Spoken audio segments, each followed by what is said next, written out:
Hello, everyone. Let's talk about reality a bit further. Let's take it another step further.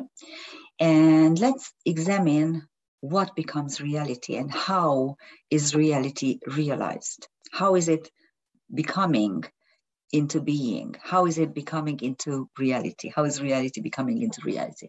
That's an interesting paradox, but it's really true if you consider it. Let's take an example, okay?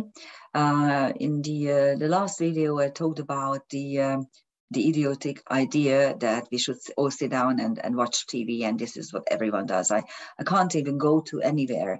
The other day, I went into a florist shop, and there was a TV, and it was running some sort of idiotic program. I don't even know what, probably like some sort of Brazilian soap opera.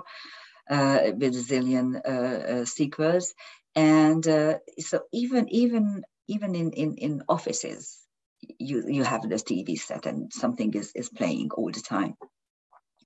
And think about this scenario, okay?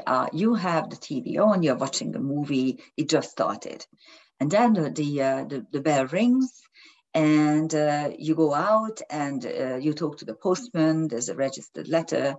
You take it, and in the meanwhile, your next door neighbor comes out and asks you a question. You start talking, and about half an hour passes.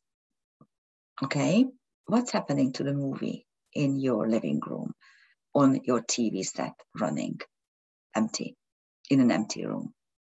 Does it exist? Of course, someone made this movie, okay? Someone uploaded into your TV set. You have the TV set, you have your living room, but is it really real? What makes it real? Okay, think about it. What makes it real? But because the fact that you are outside the room and not paying attention definitely makes it unreal. But let's take another example, and this time we are going to take a piece of art. Because if you consider what makes a piece of art, a true piece of art, you will understand reality as well. And I'm not talking about this age's so-called pieces of art, because they are not. I mean, 99% is just garbage. Let's put it this way. And I can't even believe and begin to understand how people don't see. That's if something is ugly and repulsive, it can't be art. Because art is always uplifting. Art is there's always catharsis when you are observing through art. It can't be ugly. It could, admittedly, it could be shocking, but never disgusting and repulsive. Never. That's not art. That's something else. So let's take Phidias, who was a Greek sculptor, okay, about 2,000 years ago, 2,500 years ago, more probably. He was a great artist. He was a great sculptor. He created a lot of sculptures, some of which just disappeared. We know about them because there are descriptions, and we also know that they are not anymore in existence, or we don't know. They're simply not displayed in art museums or in exhibitions, certainly not in Athens. So it may be stolen. You know, these pieces may be stolen. They may have become destroyed, and so on. Let's take a piece. Let's say there's this beautiful Venus statue, Aphrodite. And it becomes stolen from the workshop, Phidias's workshop. And the thief goes in, takes the piece and hides it somewhere. Let's say it's not. He doesn't want to hide it in his own place. He takes it into the woods around Athens and digs a hole and puts it there. And then something happens to him. He's either killed or he gets sick, or I don't know, there's a flood, there's a fire. He can never go back to it. He may go back and he doesn't know where he put it. He totally forgot where he just doesn't recognize the place. And he dies without recovering the statue. 2,000 years go past, okay? And then in an excavation or in a modern day construction work, all of a sudden it is excavated and someone finds it. And they realize that this is a Fidian piece, and they place it into a museum. And so it's a display, and you can go there and you can admire it and you can enjoy it. This piece was definitely a piece of art when Phidias created it, the great sculptor. Of course it was. It is definitely a piece of art once it's on display and you can actually go there, see it and enjoy it. But what is happening between the two occasions during those 2,500 years?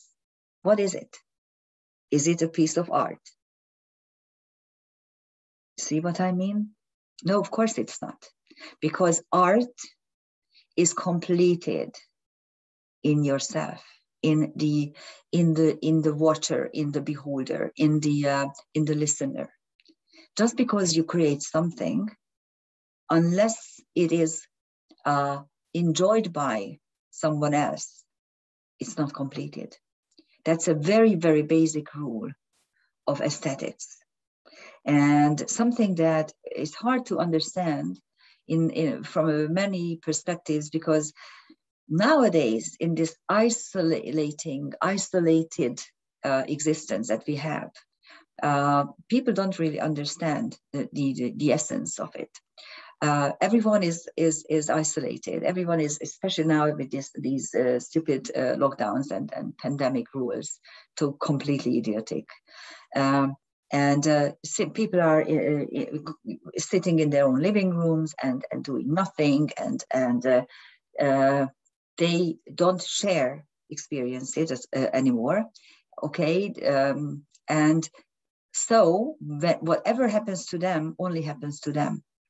And it becomes something that is not really real, only for them. And even for them, it doesn't become real until someone actually realizes it's happening.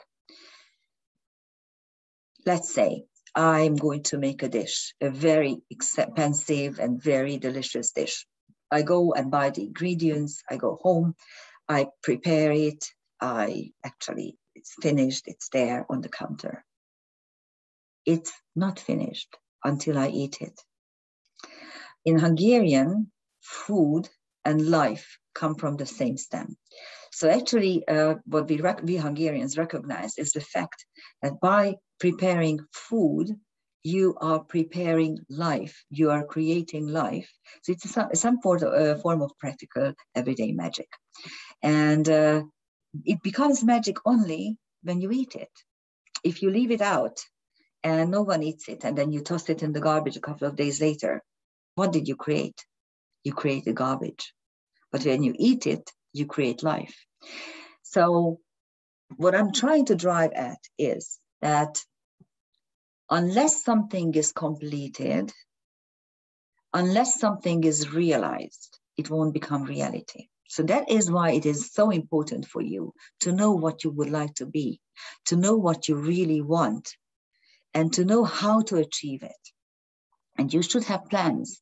You should prepare yourself and see what you're going to do tomorrow, in a month, by Christmas, by next year, next summer, by 5 years. You should have a vision of your own reality. And once you have this vision, you can project it to the outside world. And then this vision starts living within you. So actually, creation is interesting and reality is interesting, because the moment you create some reality and project it outside to the world, that is going to be reflected in yourself. So reality is in yourself, truly and really. Thank you for listening. Bye-bye.